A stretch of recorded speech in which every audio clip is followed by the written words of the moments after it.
put something on your mind.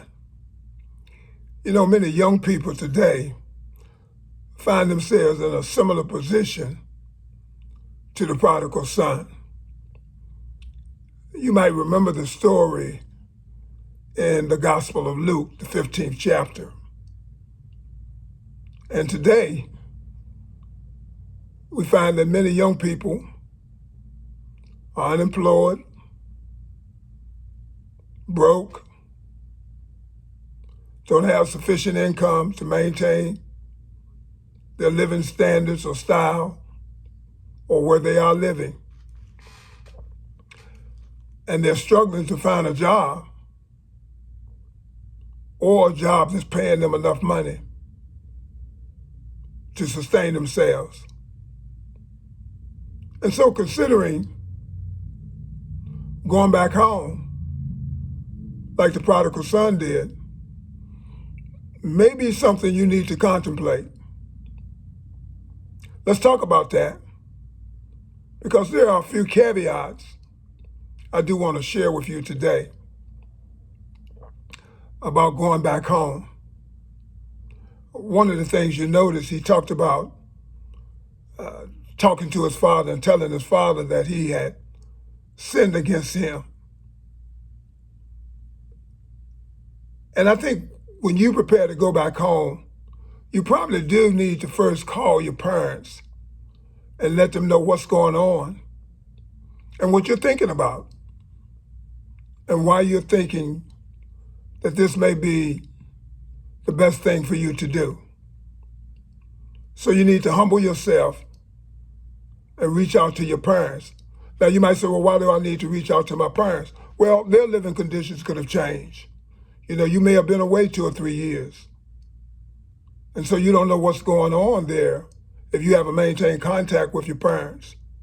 So you do need to call them and talk with them and find out if that is an option for you. The second thing you have to keep in mind and think about is this. You know, your going back home shouldn't be a burden to them. Your parents are getting older.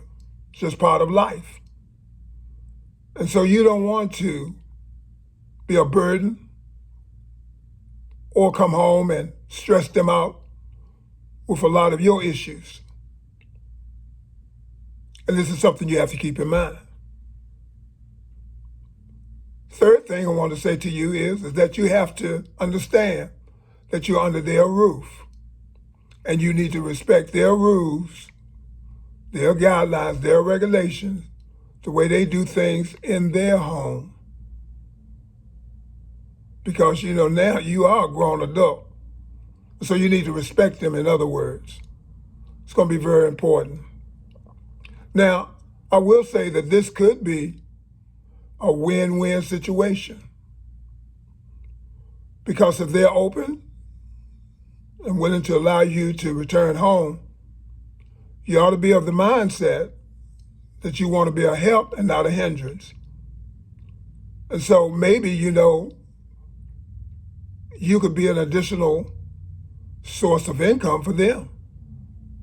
Whereas you give them something each month towards, you know, your rent, your staying there.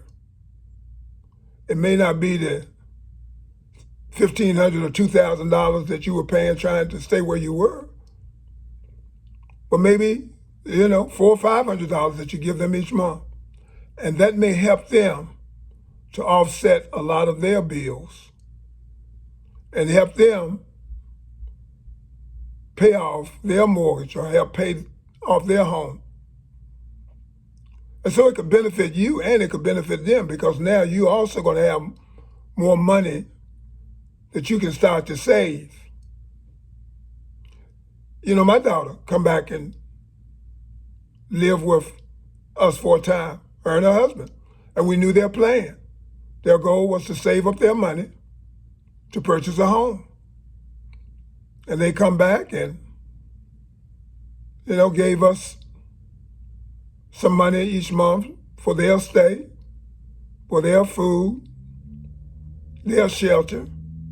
And we were able to use that money to help pay some of our bills. But it also allowed them to save up a great deal of their money till they got into a position where they had enough money to make a comfortable down payment on a home that they bought and now still live in. So this may be something that you need to consider doing.